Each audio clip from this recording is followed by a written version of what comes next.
Assalamualaikum warahmatullahi wabarakatuh. Selamat sejahtera dan salam Malaysia Madani. Saya Nur Amira Atikah binti Ahmad Amri bersekolah di Sekolah Menengah Kebangsaan Taman Serasih, Kulim Kedah. Kod sekolah KEA 5071.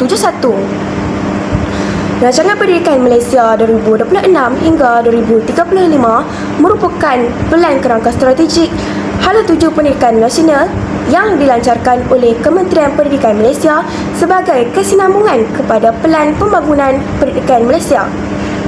Pelan ini memfokuskan kepada pembangunan holistik murid dan pemodenan sistem pendidikan. Antara tumpuan utama pelan ini ialah 5 ciri murid sejahtera. Ciri yang pertama, beradab. Murid perlu bersifat sopan santun, menghormati guru-guru dan bertanggungjawab dalam setiap tindakan mereka. Ciri yang kedua ialah berilmu. Murid perlu berfikiran secara kreatif dan kritis serta menghasilkan pelbagai idea yang menarik.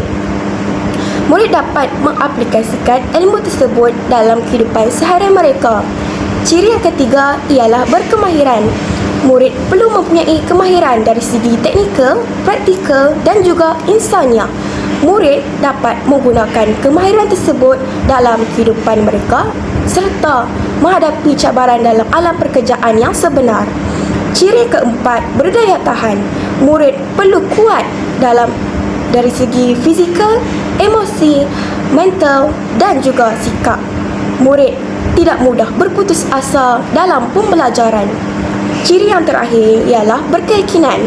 Murid perlu percaya kepada potensi dalam diri mereka sendiri, berani mencuba, beri pendirian teguh serta berpegang kepada kelima-lima prinsip rukun negara.